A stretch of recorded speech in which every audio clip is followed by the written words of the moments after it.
وہ جو دو پارٹیز بتا ہی نہیں سکتی کہ پیسہ کدھر سے اکٹھا کرتے ہیں، اور اس کا ورڈ ہے کرونی کیپٹلزم. یہ پہلے بزنس مین کے ساتھ بزنس کرتے ہیں اور پھر ان سے پھر ان کو پیسے، ان کو موقع دیتے ہیں پیسے بنانے کا، پھر ان کے ساتھ یا پروفٹ شیئرنگ کرتے ہیں اور پھر انہیں سے ڈونیشن لے لیتے ہیں. ان کے پاس تو ڈونر بیس ہی کوئی نہیں ہے. ہم کیوں فیصلے کر سکتے ہیں پبلک کے لیے؟ ہم کیوں بڑے بڑے مافیاز کے خلاف کھڑے ہوئے جس طرح شوگر مافیا؟ کیونکہ ہمارے پاس پبلک کا ڈونر بیس ہے. ہم پبلک سے پیسے اکٹھے کرتے ہیں، اس لیے پبلک کے انٹرسٹ کے لیے کھڑے ہو سکتے ہیں. یہ ہیں چھوٹی سی ایلیٹ انٹرسٹ پروٹیکٹ کرنے کے لیے مافیاز کے ساتھ آئی. تو ایف آئی اے ہمارا نقصان پہنچا رہی ہے ہمیں کہ ہمارے کیسز ہمارے، تاکہ ہمارے ڈونرز بھاگ جائیں. اس کے علاوہ انہوں نے صحافیوں سے کیا کیا؟ جب سے یہ آئے Faisal, general Faisal, major general, جو صحافیوں سے کیا انہوں نے، یہ پاکستان، مشرف کے مارشل لاء مجھے یاد ہے، مجھے اس نے جیل میں ڈالا، لیکن مشرف کا مارشل لاء لبرل تھا. اس کے مقابلے میں جو آج کل ہو رہا ہے، جو صحافیوں سے ہو رہا ہے، جو عمران ریاض اس کو پکڑ کے جیل میں، پھر ایاز امیر اس کو مار پٹوائی، ذلیل کروایا، سمیع ابراہیم سینئر ریسپیکٹڈ لوگ، اس کو غلام حسین چودھری تقریباً 80 سال کا، اس کو پکڑ کے جیل میں ڈال دیا.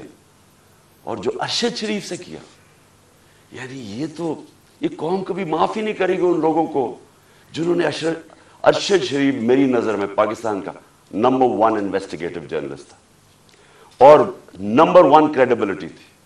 سب کو پتا تھا کہ یہ بکتا نہیں ہے، سب کو پتا تھا اس کا خوف کسی سے نہیں. اس سے جو کیا ہے، ملک سے باہر بھاگ، مجھے پتا ہے اس کے پیچھے کون پڑا ہوا تھا. ارشد شریف کے گھر والوں کو پتا ہے کہ کون پڑا ہوا تھا اس کے پیچھے.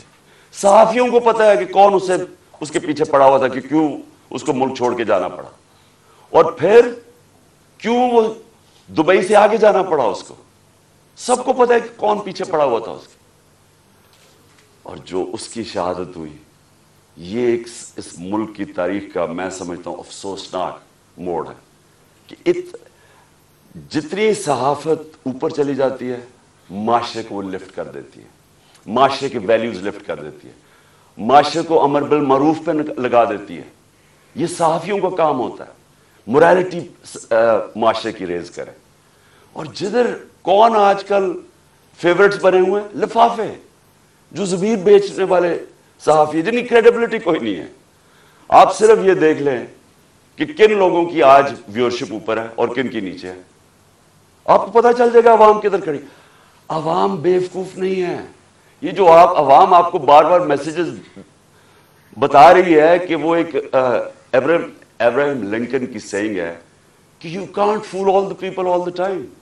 تھوڑا وقت سب کو پاگل بنا سکتے ہیں، سارا وقت کبھی کوئی انسان نہیں، معاشرہ پاگل نہیں بن سکتا. تو لوگوں کو پتہ ہے کیا ہو رہا ہے اور لوگ بتا رہے ہیں. پھر الیکشن ہوا، بائی الیکشن ہوا ہمارا، 9 سیٹوں پہ میں کھڑا ہوا صرف ایک پوائنٹ بتانے کے لیے کہ عوام کدھر کھڑی. 9 سیٹوں میں سے 8 جیتا. یہ ورلڈ ریکارڈ ہے، دنیا میں کبھی ایک پارلیمنٹیرین 12 سیٹیں نہیں ایک اسمبلی میں جیتا. پھر عوام بتا رہی ہے وہ کدھر کھڑے ہیں، لیکن نہیں، عوام کی نہیں سننی. کسی طرح عمران خان کو ڈسکوالیفائی کرو، کسی طرح اس کے اوپر کیسز بناؤ، کسی طرح اس کو گندا کرو، اس کے اوپر مڈ سلنگنگ کرواؤ، اس کو ثابت کرو کہ جناب یہ بھی باقیوں کی طرح ہے، اور یہ ثابت کرو کہ جناب یہاں پولیٹیشنز یہ تو سارے ایک ہی طرح کے ہیں اور جو بھی فیصلہ ہوگا وہ پیچھے بیٹھ کے ہینڈلز کریں گے. لیکن جب انہوں نے دیکھا جلسے ریکارڈ، میں پتہ نہیں 60-70 کتنے جلسے کر بیٹھا ہوں، میں نے کبھی پاکستانی قوم کو ایسے نہیں نکلتے دیکھا. الیکشن ریزلٹس آپ کے سامنے. انہوں نے فیصلہ کیا، اور فیصلہ پہلے کیا مجھے مروانے کا. 4 لوگوں نے بند کمرے میں فیصلہ کیا مجھے مروانے کا. میں ٹی وی پہ جا کے لوگوں کو بتایا کہ انہوں نے فیصلہ کیا. میں نے ویڈیو بنائی، 4 لوگوں کے نام میں نے دیے، میں نے ویڈیو باہر رکھی ہوئی ہے کہ اگر مجھے کچھ ہوا یہ ویڈیو ریلیز کریں گے، تاکہ یہ 4 لوگ یہ نہ ہو کہ یہاں ہمیشہ کوئی مر جاتا ہے تو اس کا کوئی پوچھتا نہیں ہے بعد میں. تو میں کہا تاکہ قوم کو, دنیا کو پتا ہو, میرے ملک کو پتا ہو کہ کس نے یہ کیا ہے. اس کے بعد یہ فیصلہ, یہ بند کمروں میں کہ اس کو اب کسی طرح عمران خان کو مارو.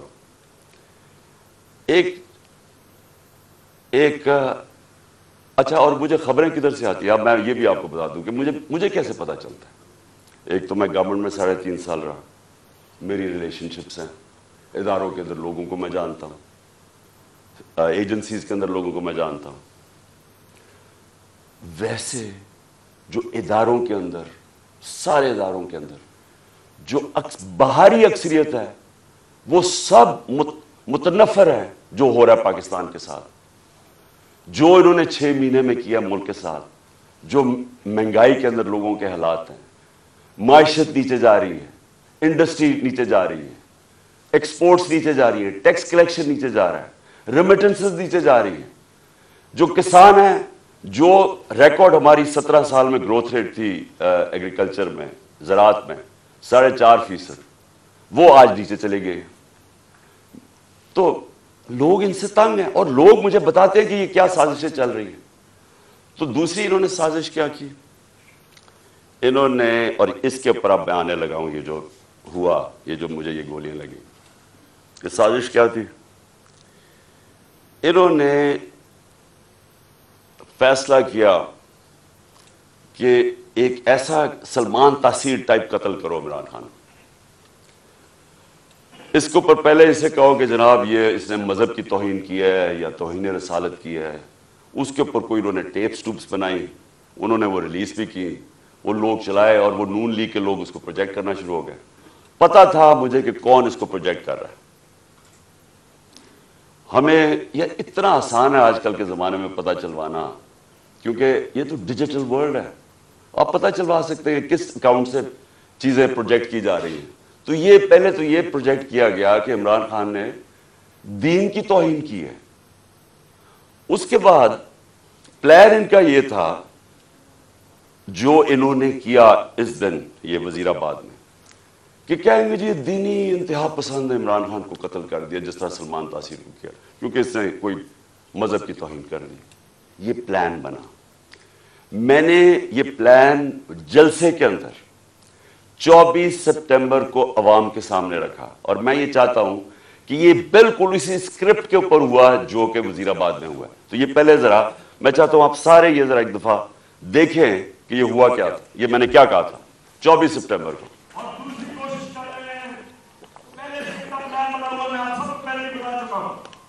چار لوگوں نے بند کمرے میں فیصلہ کیا مجھے مروانے کا, اور وہ لوگ ابھی بھی اس سازش پر لگے ہوئے ہیں. انہوں نے دونوں مریم جو جھوٹ بول رہی تھی, پی ایچ ڈی دونوں کے پاس ہے, ان کو جاوید الدین کو انہوں نے ان سے پریس کانفرنس کروائی, اور پریس کانفرنس کروائی ایسی کہ عمران خان خدا را خواستہ اس نے مذہب کی توہین کی ہے. اور پھر ان کی کوشش ہے کہ اس کی وجہ سے اگر کوئی بھی میرے اوپر واردات ہو تو کہیں گے کہ مذہبی جنونی نے کر دیا, کہیں گے کہ کوئی دینی تحفظ نے اس کو مار دیا. یہ کم ہے, لیکن میں آج آپ سب کو کہہ رہا ہوں, سارے پاکستان میں پھر رہا ہوں, مجھے اپنی جان سے زیادہ مجھے پاکستان کی آزادی کی فکر ہے. 24 سپٹمبر یہ جلسے میں نے کہا, پلان کا مجھے پتا چل گیا تھا. اور یہ جو وزیر آباد ہوا, اب میں آپ کو وزیر آباد پہ آتا ہوں کہ یہ ہوا کیا. انہوں نے لانگ مارچ, ہم جلسے کرتے ہوئے ہم نے لانگ مارچ کا فیصلہ کیا. لانگ مارچ سے ڈر گئے. پبلک انہوں نے دیکھ لی تھی کہ ہمارے ساتھ ہیں, اور انہیں پتا تھا کہ میں نے اب جو غلطیاں کی تھی پچھلی باری, اور مجھے پتا چل گیا تھا ان کا پلان ہے, میں نے اب ایک اور پلان بنایا ہوا تھا. اور میں آج یہ ابھی اینڈ میں آپ کو بتاؤں گا کہ مارچ کا کرنا کیا ہے. لیکن مجھے پتا تھا کہ جو عوام نے نکلنا ہے اس باری, چاہے یہ جتنی مرضی پولیس بلا لیں، چاہے رینجرز بلا لیں، چاہے ٹیئر گیس شیلز تیاری کر لیں، جب عوام کا سمندر نکلتا ہے، وہ کہتے ہیں no power can stop an idea whose time has come. جب ایک نظریے کا وقت آ جاتا ہے اس کو کوئی نہیں روک سکتا. تو ان کو مجھے پتا تھا کہ اسلام آباد میں، اور انشاءاللہ یہ میں ثابت کروں گا، اتنی پبلک نے آنا ہے کہ اس ملک کی تاریخ میں کبھی پبلک اتنی نکلی نہیں ہے. اور وہ یہ بھی خوفزدہ تھے، ہیں بڑے بزدل. آپ کو پتا ہے کرپٹ لوگ، دو قسم کے لوگ بڑے بزدل ہوتے ہیں، ایک ظالم اور ایک کرپٹ. یہ ہمیشہ بزدل ہوتے ہیں. کرپٹ اس لیے کہ انہوں نے پیسہ بچانا ہوتا ہے، کیونکہ انہوں نے چوری کا پیسہ بنایا ہوتا ہے. سارا وقت ڈر ہوتا ہے کہ کہیں چوری کا پیسہ نہ چلا جائے، اور وہ پھر اس پیسے کو بچانے کے لیے ہر انتہا پہ جاتے ہیں. اور دوسرے جو ظالم لوگ ہوتے ہیں، ظالم ہمیشہ بزدل ہوتا ہے کیونکہ وہ ڈرپوک ہوتا ہے، وہ ظلم کرتا ہے لوگوں پہ. اب 3 لوگوں نے یہ پلان بنایا، اور مجھے کہا یہ وہ 3 لوگ نہیں ہیں جو 4 لوگوں کے میں نے نام پہلے بتائے تھے، جنہوں نے پہلے فیصلہ کیا تھا، جن کے اوپر میں نے ٹیپ بنائی. یہ 3 اور ہیں. مجھے کیسے پتا چلا؟ مجھے پھر اندر سے لوگوں نے بتایا. ایک دن پہلے، وزیر آباد سے پہلے، انہوں نے جب دیکھا کراؤڈز بڑھتے جا رہے ہیں، اور ایسے کراؤڈز کے کبھی پاکستان میں نظر نہیں آئے جی ٹی روڈ کے اوپر، انہوں نے پلان بنایا مجھے مارنے کا. اور یہی اسکرپٹ، دینی انتہا پسند کچھ کرے گا، عمران خان تو بڑا دین کے خلاف ہے، اس سے تو اسلام دشمنی کوئی نہیں ہے. یہ تو یہ پلان بن گیا. اور 3 لوگوں نے بنایا. سب سے پہلے رانا ثناءاللہ. رانا ثناءاللہ نے کیوں بنایا؟ کیونکہ رانا ثناءاللہ ایک قاتل ہے.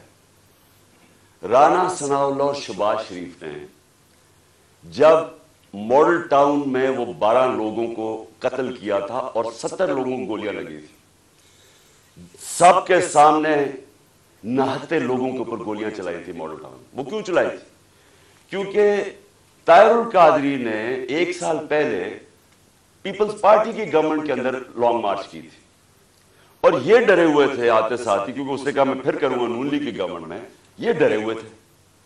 انہوں نے وہ جو ظلم کیا وہاں ماڈل ٹاؤن میں، یہ دونوں شہباز شریف اور رانا ثناءاللہ. اور یہ کیا کہنا چاہتے تھے؟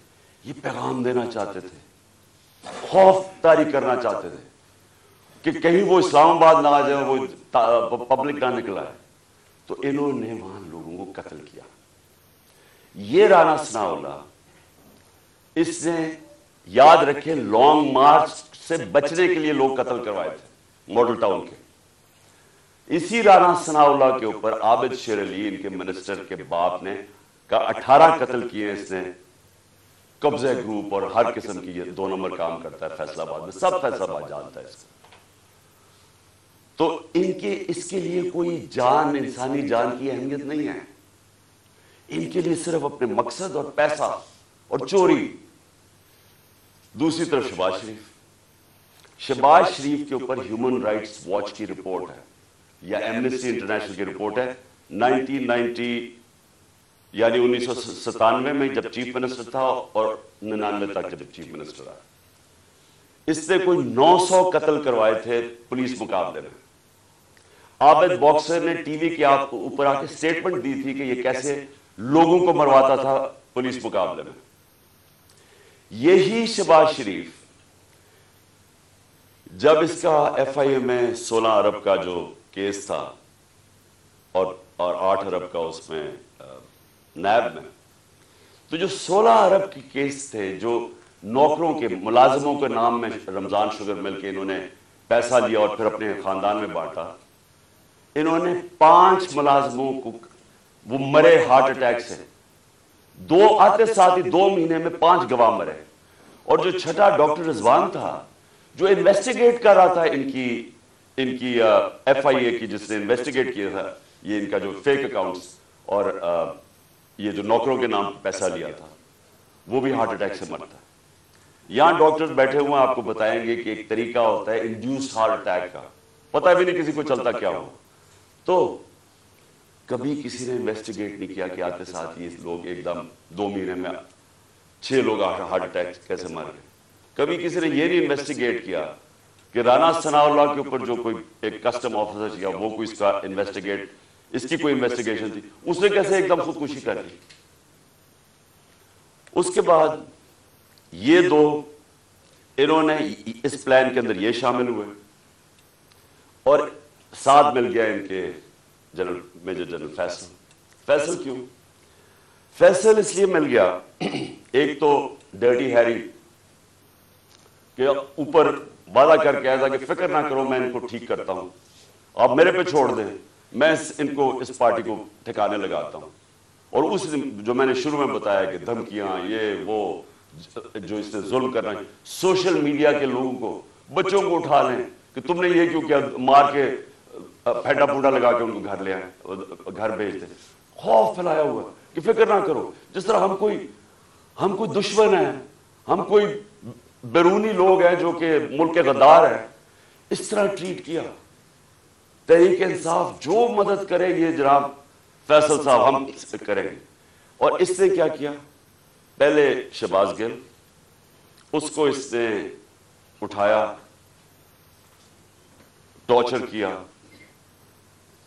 اس کو ننگا کیا، تصویریں کھینچی، تشدد کیا، اور اس کا جو ابھی تک وہ ریکور نہیں کیا جو اسے کیا. اس کے بعد وہ ایک سلمان فاروقی جرنلسٹ، اس کو پکڑ کے وہی ننگا کر، جمیل فاروقی، اس سے وہ ہوا. پھر اعظم سواتی سے جو ہوا،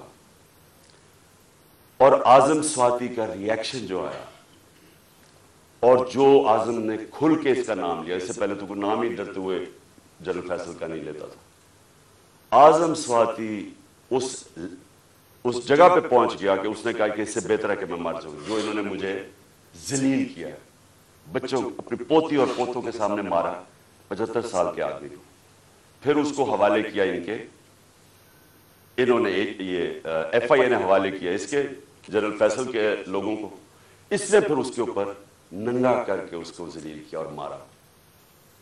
اعظم سواتی نے کھل کے سامنے آ گیا، عدالت میں جا کے چیف جسٹس کو کہہ رہا ہے، سینٹ میں، انٹرنیشنلی ساری دنیا کے اندر پاکستان بدنام ہوا، پاکستان کی فوج بدنام ہوئی.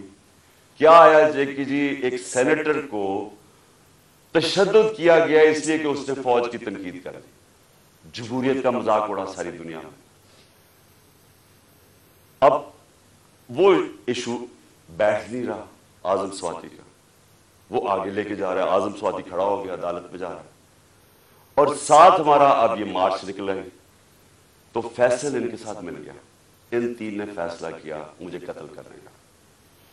اور پھر ہوا کیا، اب میں آپ کو ڈیٹیل دیتا ہوں. اس دن ہوا کیا، اس دن میں جب کنٹینر پہ تھا تو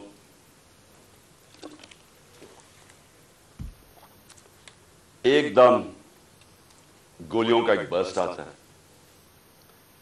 میری ٹانگ پہ گولیاں لگتی ہیں، میں گر جاتا ہوں. اور جب میں گر رہا ہوتا ہوں تو دوسرا برسٹ آتا ہے. یہ ایک برسٹ ادھر سے آتا ہے اور دوسرا برسٹ آگے سے آتا ہے. 2 آدمی تھے، اور جب میں گر رہا ہوتا ہوں تو میرے اوپر سے گولیاں جاتی ہیں. یعنی کہ اگر یہ سنکرونائز کر دیتے، میرے خیال میں ان کا اس میں نے بچنا ہی نہیں تھا. اگر یہ دونوں جو میرے کنہوں نے اکٹھے اگر مارنا تھا تو اس نے ادھر سے مارنا تھا، تو یہ تو جدھر سے اس نے مارنا تھا اس نے بچنا ہی نہیں تھا، کیونکہ سامنے سے مارنا تھا، وہ سائڈ سے مارا تھا. تو جب میں گر رہا تھا تو اوپر سے گولیاں گئی، اور پھر بھی کیونکہ میں گر گیا تھا، میرے خیال میں اس نے سوچا ہوگا، اوپر جو بیٹھا ہوا تھا اس نے سوچا کہ اب یہ مار گیا، اور وہ وہاں سے چلا گیا. اب جو چیز سمجھنے کی ہے وہ یہ کہ ایک تو پکڑا گیا جنونی، اس کو کہا جی یہ تو بڑا کوئی دینی جنونی، کوئی انتہا پسند ہے. یہ انتہا پسند نہیں ہے، اس کے پیچھے پورا پلان تھا. یہ پلان پورا ہم اب انکور کریں گے، اور میں آپ کو بتاؤں اس کے ساتھ اور لوگ ملوث ہیں، اور یہ پلان اب کا نہیں پہلے کا بنا ہوا ہے. اور وہ جو اصل لوگ ہیں جنہوں نے وہاں سے گولیاں چلائی تھی، جنہوں نے اصل میں اس کا پھر بھی میں بچ جاتا انہوں نے مارنا تھا، اور یہ آدمی اور ہمیں نقصان پہنچاتا. 2 ہیرو نہ نکل آتے. ایک تو شہید معظم، میں اس کو آج سلام پیش کرتا ہوں، 2 بچوں کے ساتھ گیا ہوا. وہ میری اور دوسرا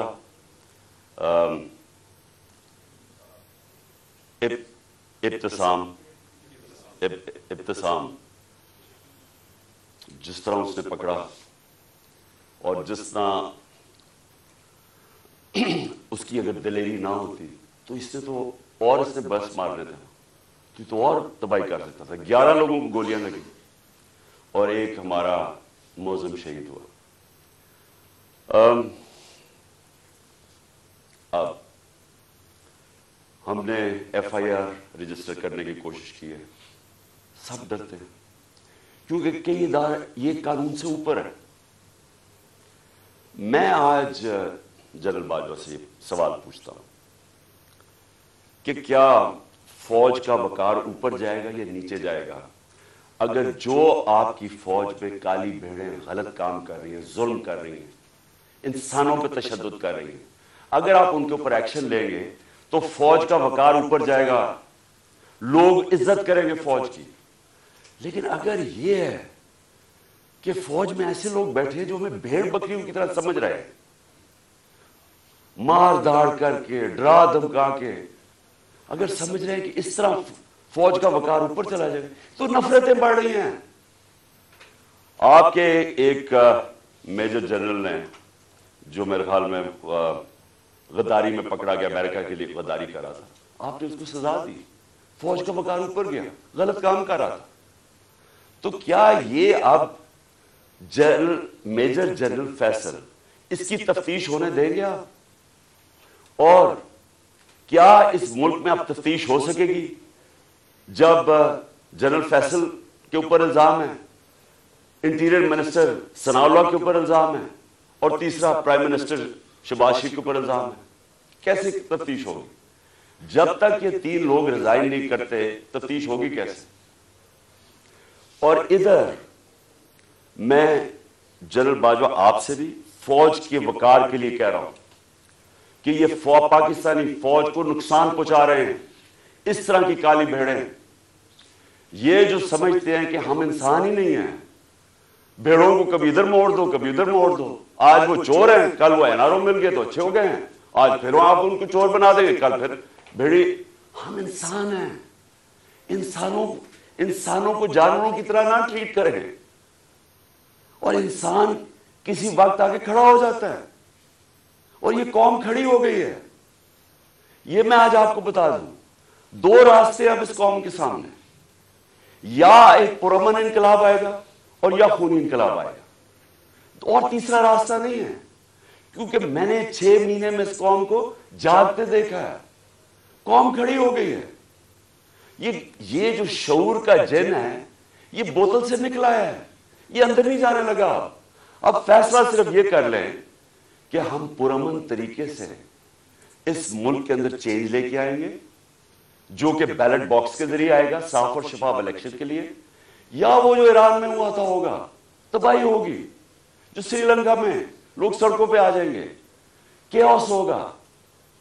یہ جماعت جس کو ان 3 لوگوں نے مجھے قتل کرنے کی کوشش کی اور اللہ نے بچایا، جس طرح ابھی ڈاکٹر فیصل نے کہا کہ یہ جو گولی میری یہ ادھر اوپر کی ٹانگ پہ لگی، وہ ایک گولی میری جو وہ اصل آرٹری ہے اس کے نیچے سے نکل گئی اور ایک اس کے پاس آگے رک گئی. اگر وہ رپچر ہو جاتی تو 20 منٹ میں انسان مرتا ہے، 20 منٹ میں سارا خون نکل جاتا ہے. اگر تو سیدھا ہاسپٹل نہ ہو 20 منٹ میں مر گیا آدمی. تو اللہ نے اگر مجھے یہ بچایا ہے، جو مجھے آج زندہ رکھا ہے، یہ صرف اللہ کا کرم ہے. انہوں نے تو پوری کوشش کوئی کسر نہیں چھوڑی تھی. انہوں نے تو ایک ادھر سے اور ادھر سے سامنے والے نے مارنا تھا. اور پھر سوال میں پوچھتا ہوں، سب سے بڑی پاکستان کی پولیٹیکل پارٹی، اس کے سربراہ جو واحد فیڈرل پارٹی رہ گئی ہے پاکستان میں. یہ 2 فیملی پارٹی سکڑ کے چھوٹی چھوٹی پارٹیز رہ گئی ہیں. میں چیلنج کر کے جاؤں گا سندھ میں, اور انشاءاللہ یہ زرداری مافیا کو سندھ میں ہرا کے دکھاؤں گا آپ کو. سندھ کے لوگ اس سے تنگ ہیں, ان کو سب سے زیادہ غلام ادھر بنایا ہوا, ان کو وہ سب سے زیادہ آزادی طلب کر رہے ہیں.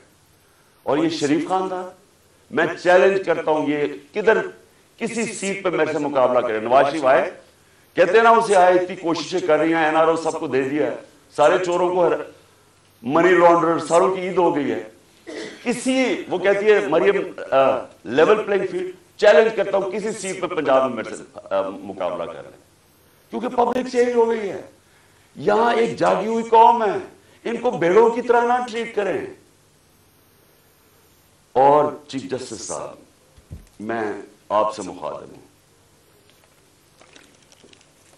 دیکھیں یہ ملک ترقی نہیں کر سکتا جب تک رول آف لا نہیں ہوگا. میں ساری دنیا پھرا ہوں, 70 سال میری عمر ہے, میں نے مغربی دنیا اندر سے دیکھی ہوئی ہے. میں جب 18 سال کا انگلینڈ گیا تو میں نے پہلی دفعہ رول آف لا دیکھا. مجھے تو پتہ ہی نہیں تھا, کیونکہ ہم تو ملٹری ڈکٹیٹرشپ میں بڑے ہوئے تھے یہاں 60s میں. تو پہلی دفعہ میں نے ایک فلائی ریاست دیکھی, وہ کیا ہوتی ہے, اور رول آف لا دیکھا کہ قانون سب کے لیے ایک برابر. کوئی طاقتور وہاں قانون کے اوپر نہیں تھا, کوئی وہاں قبضہ گروپ نہیں تھے. ان کی عدالتیں ان کو ان کمزور کی حفاظت کرتی ہیں. وہاں اگر آپ کے پاس پیسے نہیں ہیں, لیگل ایڈ دیتی ہیں کہ ایک عام آدمی جا کے عدالت میں کیس لڑ سکے. وہاں کسی کی جرت نہیں ہے, کسی طاقتور کی جرت نہیں ہے کسی پہ ظلم کرے. اس لیے وہ کامیاب معاشرے ہیں, اس لیے وہاں خوشحالی ہے. میرے سامنے میری زندگی میں دیکھتے دیکھتے سنگاپور, جو ایک پاکستان کا مقابلہ ہی نہیں کوئی کر سکتا تھا, پاکستان سب سے تیزی سے ترقی کر رہا تھا 60s میں. ہم تو مثال تھے دنیا کی.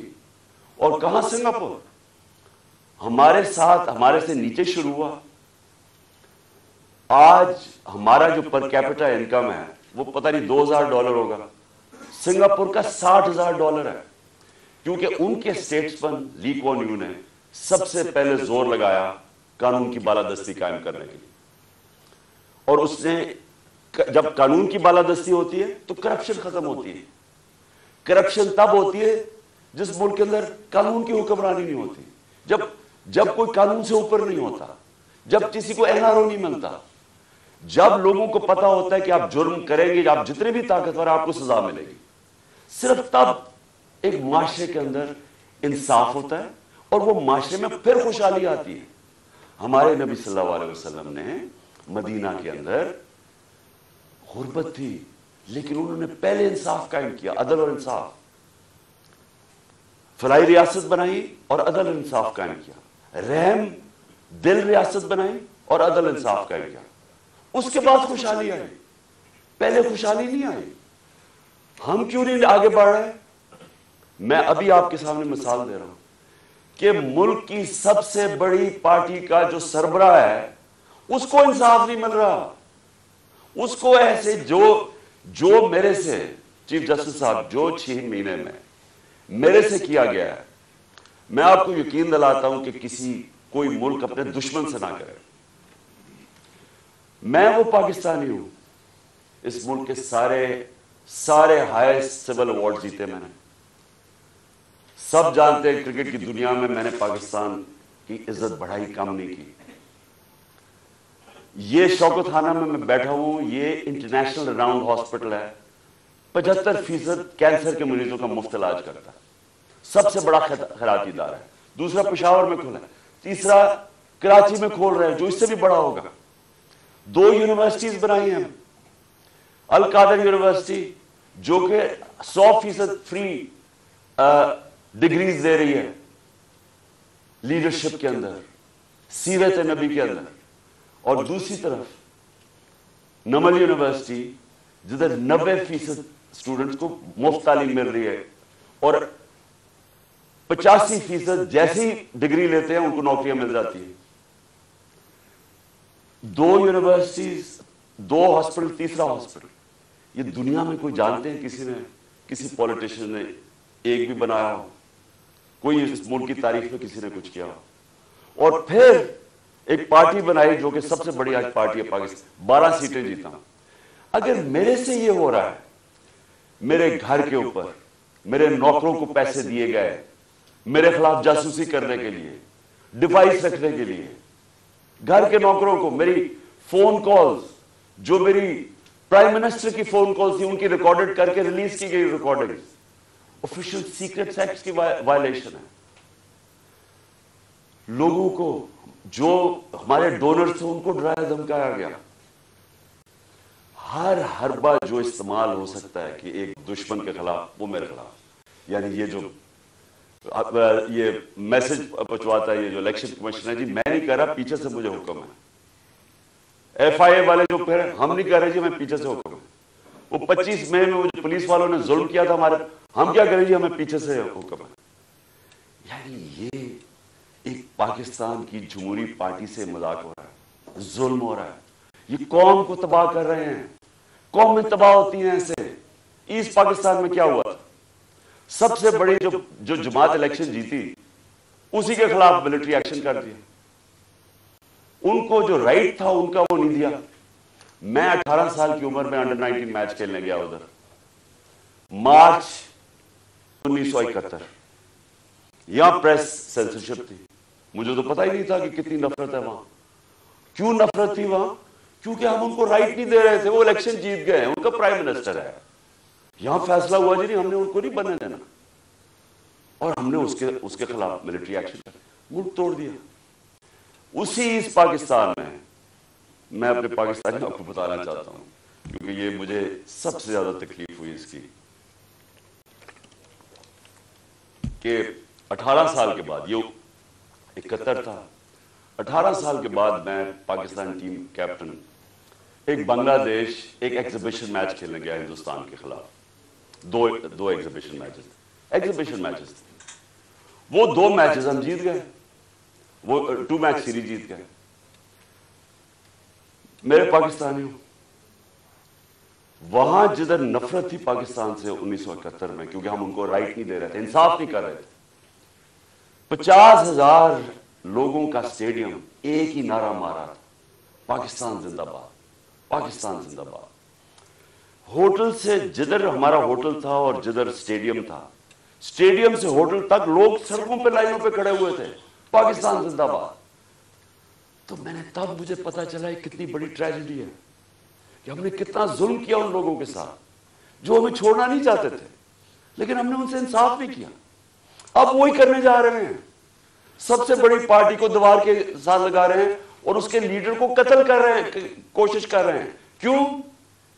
کیونکہ چوروں کا ٹولہ اوپر جو بٹھا دیا ہے, ہم بھیڑ بکریاں مان نہیں رہے ان کو, اس لیے قتل کرو اس کو, جو ملک کی سب سے بڑی پارٹی ہے, تاکہ اگر عمران چلا جائے گا تو پارٹی تتر بتر ہو جائے گی.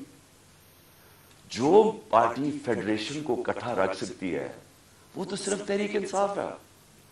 ملٹری, اگر ملٹری ملک کو اکٹھا رکھ سکے تو ایسٹ پاکستان نہ ٹوٹتا. پولیٹیکل پارٹیز ملک کو اکٹھا رکھتی ہیں, ملٹری مدد کرتی ہے. یہ الٹا جا رہا ہے. یہ پھر کوئی تاریخ سے ہم نے کچھ نہیں سیکھا. کیا ہوگا؟ مجھے پتا تھا جس دن میں نکل رہا تھا, مجھے پتا تھا کہ یہ آج یا کل انہوں نے میرے پہ کوئی واردات کری ہے, کیونکہ مجھے پوری میسج آئی کہ جناب انہوں نے اب مجھے کہا کینسل کر دیں, اب نہ جائیں, انہوں نے مار دینا آپ کو. پہلے تو میں نے سوچا کہ کیا یہ واقعی کریں گے, کیا یہ واقعی یہ کر لیں گے کہ یہ ایک ملک کی ایک قوم کو نقصان پہنچائیں گے اپنے چھوٹے چھوٹے مفادات کے لیے, وہ اپنے پیسے بچانے کے لیے, کیونکہ ان کو سارا ڈر یہ ہے کہ اب یہ چوری کا پیسہ ہے, یہ جو NRO ہے ہم نے جو لے لیا ہے, اب کہیں عمران خان آ کے اس کو ریورس نہ کر دے بس. تو انہوں نے تو قتل اور جانا سلام اللہ, ان سے کیا ایکسپیکٹ کرتے ہیں. لیکن یہ جو فوج کا جنرل, یہ ان کے ساتھ مل کے, اور یہ جو ہمارے سے ہوا ہے 6 مہینے, میں اپنی قوم سے سوال پوچھتا ہوں کہ کیا ہم, اب ہمارا اب یہ سوال ہے, ہم نے اپنے آپ سے پوچھنا, کیا ہم نے ایسی رہنا یا ہم نے اپنی تقدیر بدل کے آزاد ہونا ہے؟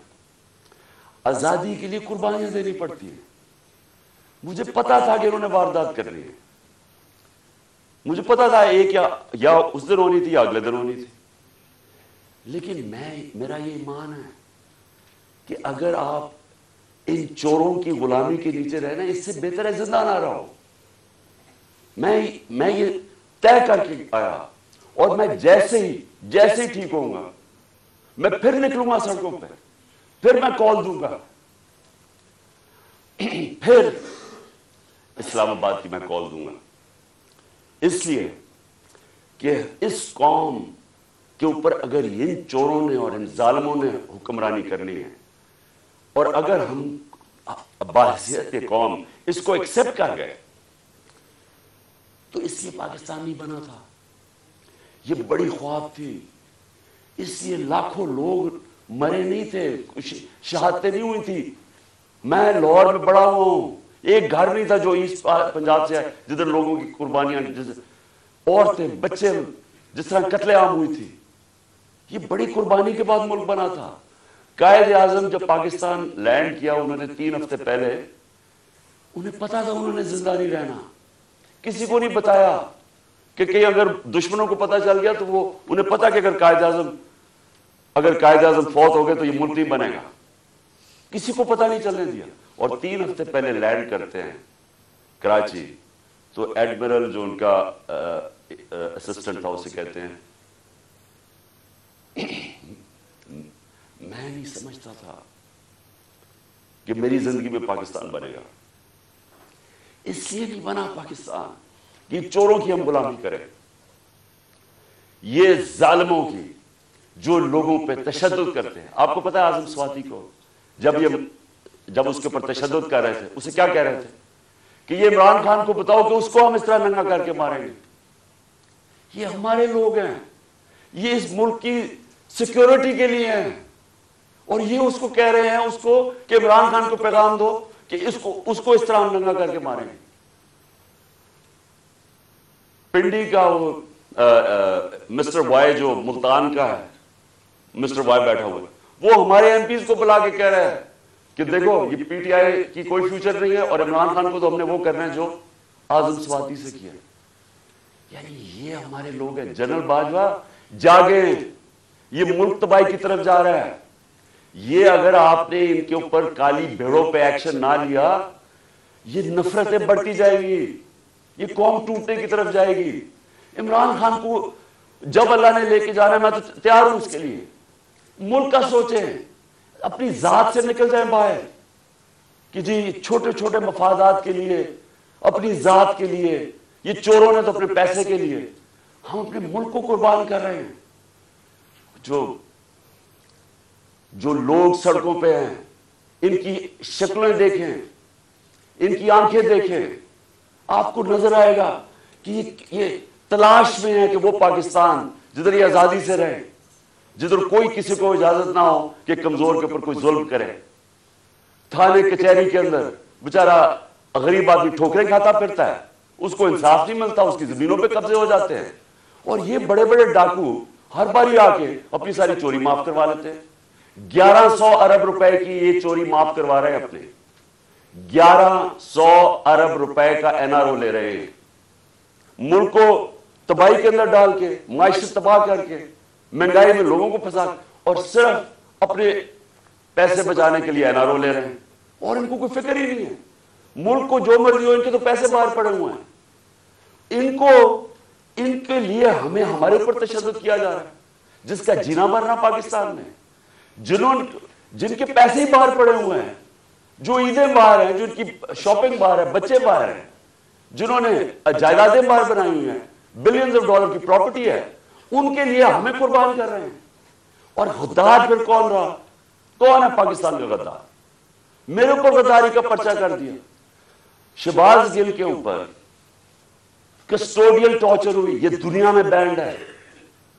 اس کے اوپر میں نے آواز اٹھائی، اور میں نے کہا کہ جس نے ریمانڈ میں بھیجا اس آدمی کو جس کے اوپر کسٹوڈیل ٹارچر ہو، اس کے اوپر قانونی کارروائی کریں گے.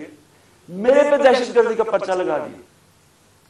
تو یہ پاکستان کدھر جا رہا ہے؟ ہم وہ خود بھولے نا، جو قوم اپنے نظریے سے ہٹتی ہے وہ مر جاتی ہے. ہمارا تو نظریہ تھا، ہمارا نظریہ ہے اسلامی فلاحی ریاست جو مدینہ کی ریاست کے اوپر بیس کرنی تھی. علامہ اقبال کی شاعری تو پڑھنے ساری، وہ سارا وقت جگاتا رہا علامہ اقبال، غلام مسلمانوں کو جگانے کی کوشش کر رہا تھا کہ غلاموں کی کوئی زندگی نہیں ہے، پرواز صرف شاہین آزاد کی ہے. اور آزادی تب آتی ہے جب انصاف ملتا ہے. انصاف جب تک نہیں ملتا وہ قوم آزاد نہیں ہوتی. یا انصاف ہی نہیں ہے چیف جسٹس صاحب، یا میں آپ کو گارنٹی کرتا ہوں کہ جب تک یہ ریزائن نہیں ہوں گے تفتیش ہی نہیں ہو سکتی. تینوں تو وہ ملوث ہیں جن کے نیچے تفتیش ہے. تو چیف جسٹس صاحب اس ملک کو بچائے. آپ کی بڑی ذمہ داری ہے. اللہ جتنا بڑا ہمیں مقام دیتا ہے اتنی بڑی ہمیں ذمہ داری ڈالتا ہے. آخرت میں ہماری ججمنٹ ہوگی کہ ہم جو اللہ نے ہمیں نعمتیں بخشی ہیں ان کو ہم نے کیسے استعمال کیا ہے، اپنی ذمہ داری انسانیت کے لیے پوری کی یا نہیں کی. اللہ آپ سے پوچھے گا کہ یہ جو اعظم سواتی جو اس سے ہوا ہے کہ کوئی سو موٹو ایکشن نہیں لینا تھا. کیا یہ جو شہباز گل سے ہوا ہے کوئی آپ کی ذمہ داری نہیں ہے، کوئی رول آف لا نہیں ہے اس ملک میں، وہ تو آپ نے امپلیمنٹ کرنا ہے. اگر طاقتور کے لیے ایک قانون ہے، کمزور کے لیے دوسرا ہے، ملک کی تو فیوچر ہی کوئی نہیں ہے. کیونکہ میرے نبی صلی اللہ علیہ وسلم نے 1500 سال پہلے تقریباً انہوں نے کہہ دیا تھا کہ وہ قومیں جو کمزوروں کو، چوروں کو جیلوں میں ڈالتی ہیں اور طاقتور ڈاکوؤں کو پکڑتی نہیں ہیں وہ تباہ ہو جاتی ہے.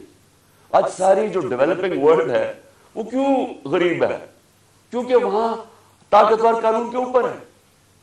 اور اگر سنگاپور اوپر گیا تھا تو ان کے سٹیٹس نے طاقتور کو قانون کے نیچے لے. اس کی سٹوری پڑھ لیں کہ کیسے اس نے سنگاپور کو اٹھایا. پہلے انصاف لے کے آیا، انصاف سے کرپشن ختم ہوئی اور اس کے بعد خوشحالی آ گئی. شیر شاہ سوری سب سے بڑا مانا جاتا ہے کہ یہ جو بادشاہ تھے ہندوستان کے سب سے بڑا. کیا کیا شیر شاہ سوری؟ کدھر سے شروع ہوا؟ جو اس کو جاگیر ملی بہار میں، اس نے کیا کیا؟ اس نے رول آف لا قائم کر دیا. اس نے سارے بڑے بڑے ڈاکوؤں کو ختم کر دیا. اس نے وہاں انصاف کر دیا. سارے تاجر ارد گرد کی جاگیروں سے چھوڑ کے تو شیر شاہ سوری کی جاگیر میں آ گئے. وہاں خوشحالی آ گئی کیونکہ وہاں انصاف تھا. ادھر سے وہ کھڑا ہوا اور ادھر سے اس نے جب ہندوستان کی سنبھالی جب حکومت، تو ادھر اس نے انصاف قائم کیا.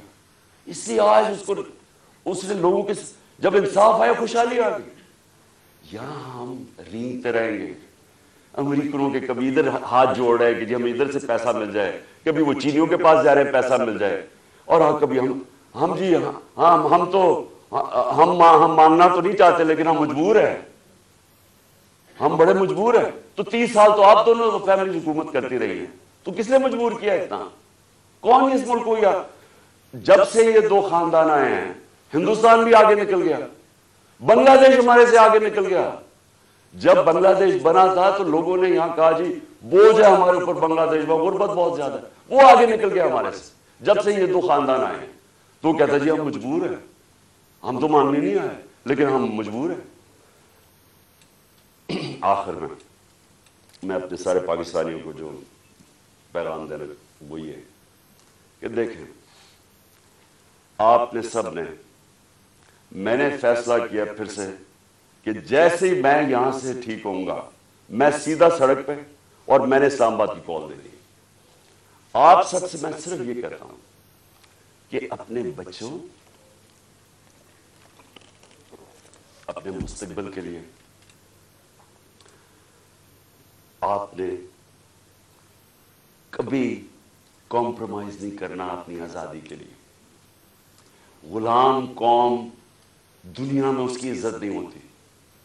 ہر ایک پاسپورٹ پوچھے ہمارے پاکستانیوں سے کیا ہوتا ہے، دنیا عزت نہیں کرتی اور وہ قوم اوپر ہی نہیں جا سکتی. اگر ہم نے یہ غلامی کر کے اوپر جانا تھا تو ہم کب 40 سال سے تو میں جانتا ہوں غلامی کر رہے ہیں. وہ کوئی امریکن آتا ہے اس کے پیر میں گر جاتے ہیں، کوئی گورا رنگ دیکھتے ہیں اس کے جوتے پالش کرنے شروع کر دیتے.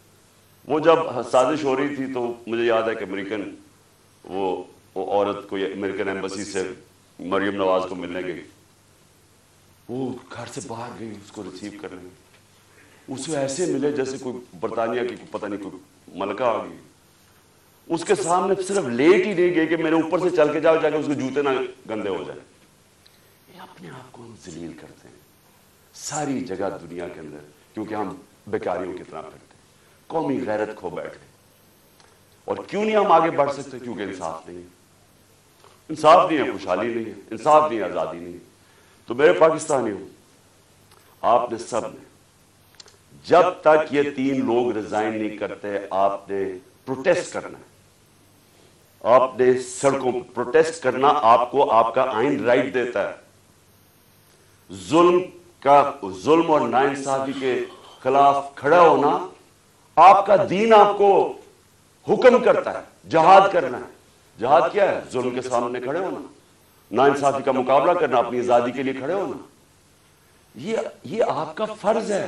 اور اللہ نے کیوں کیا ہوا ہے؟ کیونکہ اللہ کو پتہ ہے کہ غلام کی کوئی پرواز نہیں ہے. تو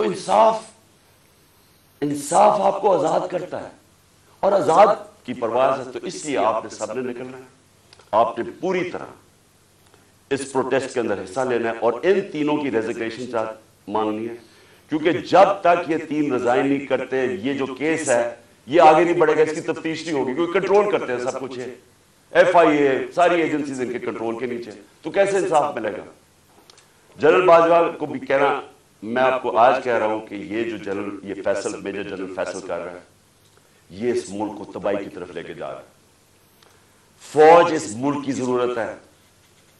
ہم جو میری طرح کے لوگ آزاد سوچ ہی نہیں سکتے زندگی آزادی کے علاوہ، وہ چاہتے ہیں کہ ہماری فوج مضبوط ہو، کیونکہ مضبوط فوج ہی ہمیں آزاد رکھے گی.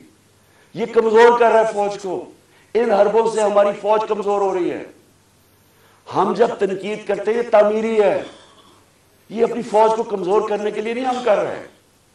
ہم آپ کو آج کہہ رہے ہیں، ساری قوم آپ کو کہہ رہی ہے کہ یہ چوروں کے ساتھ ہم نے نہیں چلنا. قوم آپ کو بار بار کہہ رہی ہے. نہ یہ کریں کہ ہمیں ڈنڈے مار مار کے یہ فیصل کہ جی نہیں آپ نے بھیڑ بکریوں کی طرح ان کے ساتھ چلنا، نہیں چلنا انہوں نے، اور انتشار کی طرف جا رہا ہے قوم. سو مہربانی کریں، اس کو ریزائن کروائیں، اس کے اوپر پوری تفتیش کریں کہ اس نے کس قسم کا ظلم کیا ہے.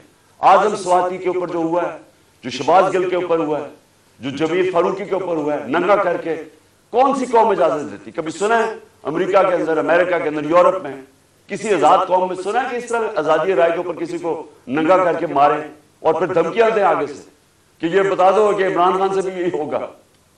یعنی یہ ہماری ایجنسیز ہیں، ان کا یہ کام ہے کہ ملک کو ہی کمزور کرو. تو پروٹیسٹ ہوگا جب تک یہ 3 ریزائن نہیں کریں گے. جیسے میں ٹھیک ہوں گا میں سڑک پہ پھر آ رہا ہوں، اور میں اسلام آباد کال دوں گا. آپ تیار رہیں. انشاءاللہ اللہ نے مجھے بڑا بچایا ہے، مجھے ایک نئی زندگی دی ہے، اور میرے میں عزم دے دیا ہے کہ میں اپنی قوم کی آزادی کے لیے پوری طرح لڑوں. پاکستان زندہ باد.